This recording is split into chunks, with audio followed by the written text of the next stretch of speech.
Hello everyone, Kelvin here, and this is a tutorial video on the Yamaha MG24 14FX as well as the MG32 14FX, because both console has similar setup and layout. And this video just seeks to explain the functions of all the buttons and the knobs in this console, and is a quick run through. So let's get on with it. So this mixer is divided into the channel or input section, and then we have the master or output section here, and it has a built-in effects processor. So this is the effects processor section. So for the input section, we have two types of inputs. We have the mic or mono inputs in this console, channels 1 to 16, and then the last four are stereo input channels 17, 18, 19, 20 all the way to 23, 24.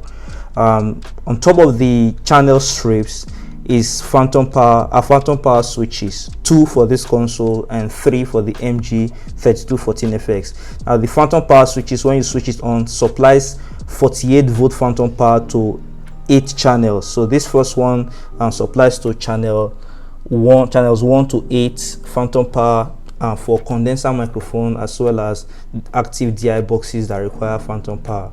And so the second phantom power switch covers for channels 9 all the way to channels 16. Let's consider one channel strip, channel 8. The first button here is a pad switch, and what this does is to cut the input signal by 26 dB. It's a 26 dB pad, and so it attenuates the input signal in case you have a signal that's already too hot, and with the gain knob turned all the way down, the signal is already too high or clipping. So the pad switch cuts it to a level where gain can be maintained. And so underneath the pad switch is the gain knob to add gain. You can check my video on how to use gain on a mixing console for more on using gain. And right underneath the gain knob is a high pass filter. This high pass filter is set at 80 Hz, and so for all inputs except for bass instruments, this is very important for you to use because it cuts all the frequency below 80 Hz out of your signal and cleans up your signal significantly. This is a 3-band EQ with 4 knobs, the high, mid and low in the mono channel. The mid is semi-parametric, meaning you can sweep between 250 to 5 kilohertz, 250 hertz to 5 kilohertz, and then it has another knob for you to boost or cut your selected frequency. I have a video as well on how to use EQ on a mixing console where I explained how to use this EQ session, so you can check that out if you want an in-depth tutorial on using EQ. Then we have the auxiliary session. These are auxiliary knobs where the signals on each channel strip can be assigned to different auxiliary buses. Aux 1 to 4 can be set between pre and post fader in 2 auxiliary groups. So we have aux 1, aux 2, and then there's a button that controls them for either pre or post fader. When this button is depressed, aux 1 and aux 2 becomes pre fader auxiliaries, meaning the signal that is sent to the auxiliary buses using this knob is independent of the fader location. So irrespective of your fader position, rather, your signal is unaffected when it's pre-fader. But when it's post-fader, when your fader goes down, the signal also goes down in the auxiliary bus, and when it comes up, the signal comes up as well in the auxiliary bus. It is important to use pre-fader aux sense for monitor sense. That's when you want to feed stage monitors for your musicians. Aux 3 and 4 is similar to aux 1 and 2. There's a pre-fader switch that controls aux 3 and 4 for pre or post fader. Now the last two knobs here are labeled effect 1 and effect 2, and then there's a button that you can use to switch them between effects 5 and 6. It's worth mentioning that these knobs or these buses are post fader sense, and so effects 1 and 2, if this this button is out, it sends this knob send signal to effect 1 and 2, which is the internal effects processor. And so when it's depressed, this switch, these knobs become send knobs for auxiliary 5 and auxiliary 6, and this you can use to send signal to an external processor. And then we have the pan knob here. The pan knob is used to send your signal maybe to the right of stereo or to the left of stereo, or to the odd groups or even groups. What I mean by this is that this mixer is has 4 group buses: group 1, group 2, group 3, and group 4. And so if you want to assign these signals in each channel strip to a particular group, you can take it to the left to send to the odd groups, and then you have to assign what groups you want. And so if this is all the way to the left, and I assign use my bus assign switches to assign to group 1 and 2, it sends to only group 1 because the pan knob is at the odd group. So this is what that does. Then there's a channel on switch. When this is on, it illuminates, and then signal flows through the channel strip to the auxiliary buses as well as to the stereo and group buses.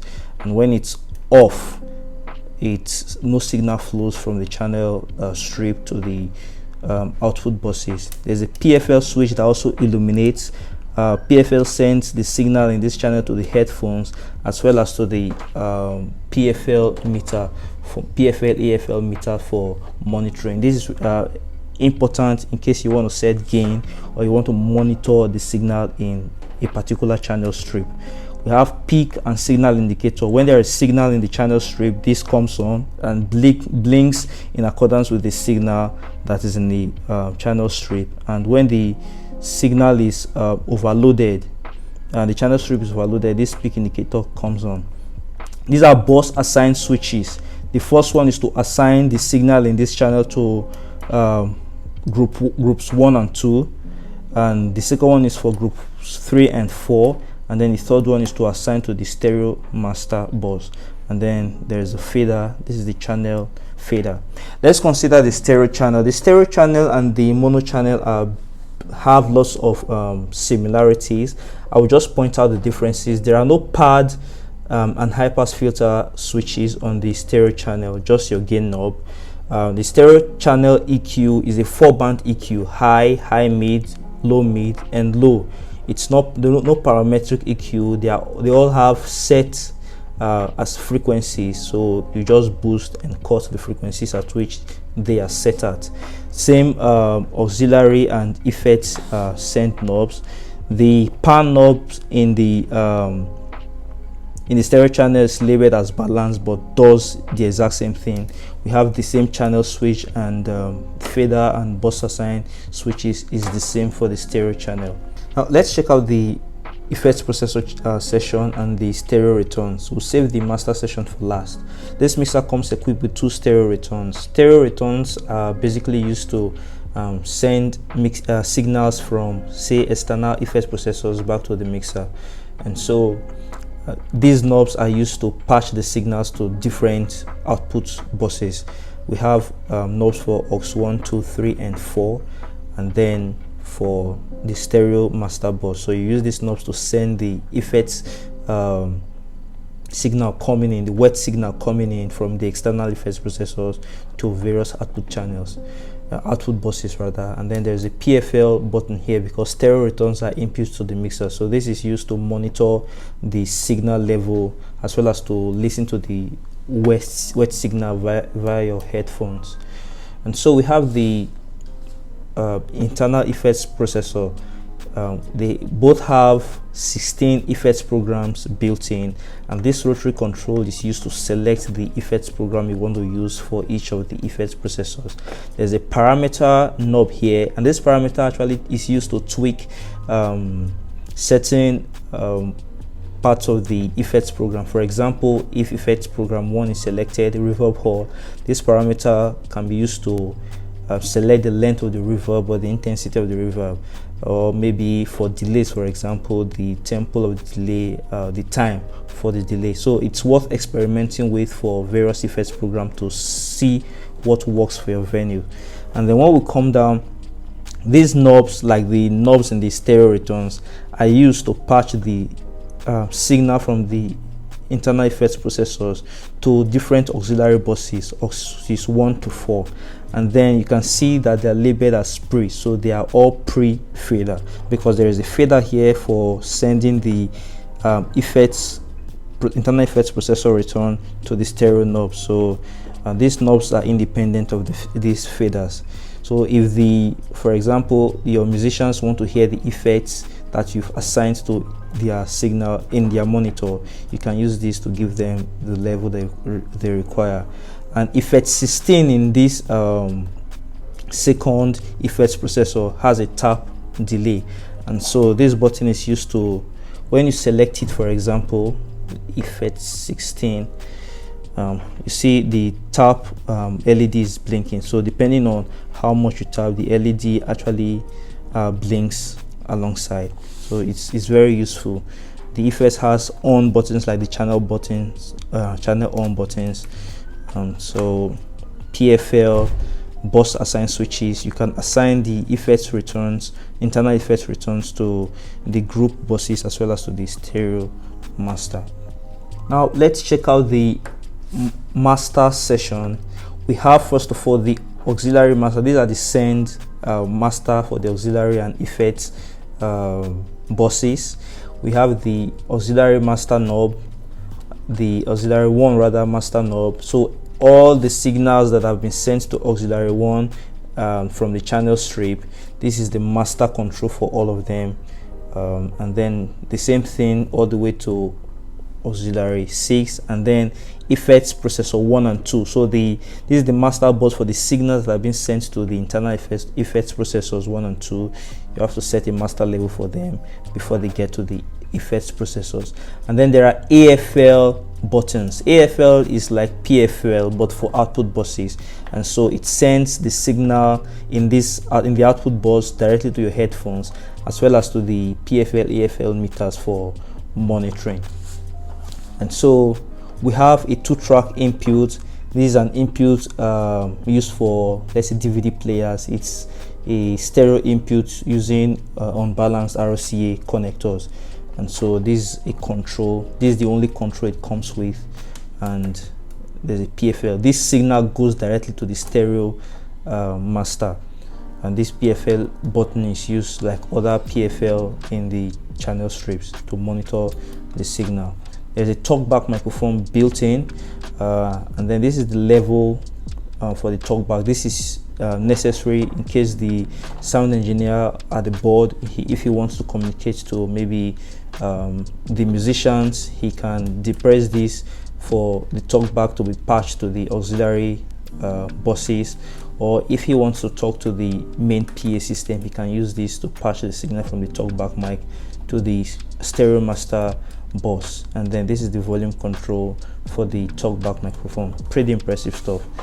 Now let's check out the group buses and the stereo master.